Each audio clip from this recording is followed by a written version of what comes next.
Oh, yan, alright. Single shifter, yan, oh. Ito, kinabit natin, powered by MBR1. Yan, single shifter. Yan. Tapos, ang install natin dyan, mas malayo yung angkasan niya. So, bypass tayo ng isang bolt dito para lumayo yung clearance ng footrest ng angkas dito sa footpeg na driver. So, yan, MBR1. Single shifter. So ang kagandahan ng single shifter, ang advantage ng naka-shifter dito sa stock.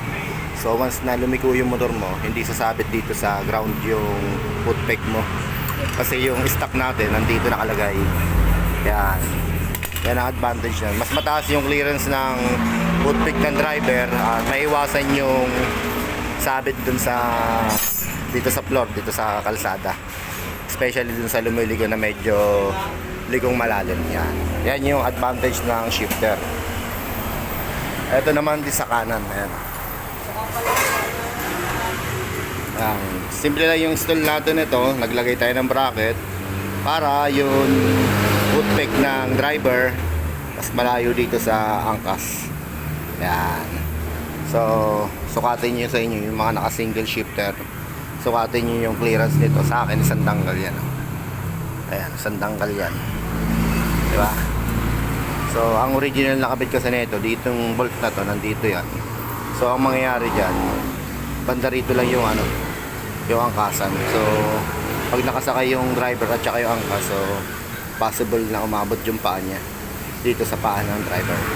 Kaya tayo naglalagay ng bracket para mapalayo yung clearance, no? So yun, ito yung advantage. Ulitin natin yung kaya nag-shifter yung mga ganito para ma-maintain yung taas ng clearance from the foot ng driver to the ground para hindi sumapit pag lumiligo. So yun po, alam ng mga yan, mga nagsisircuit or hindi naman nagsisircuit, yung mga nagda-drive usually dun sa Marilake na pagliligo, alanganin talagang sumabit yung footpeg ng driver. Kaya sila nag-shifter. Ayan. Ito yung MBR1. Kasing quality rin to ng RCB.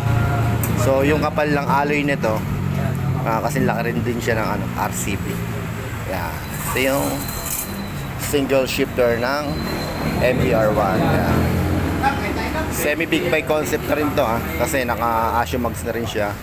Ayan, naka big modified rotor disc tsaka inverted shock na rin yan. So itong mga yan, dito lahat in-install yan. So ito fresh, kaka-install lang natin ngayon.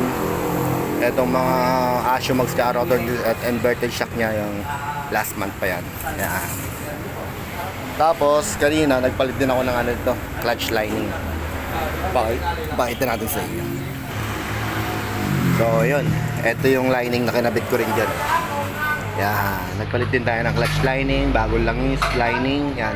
At saka ito nga, MBR1 shifter. Alright, thank you.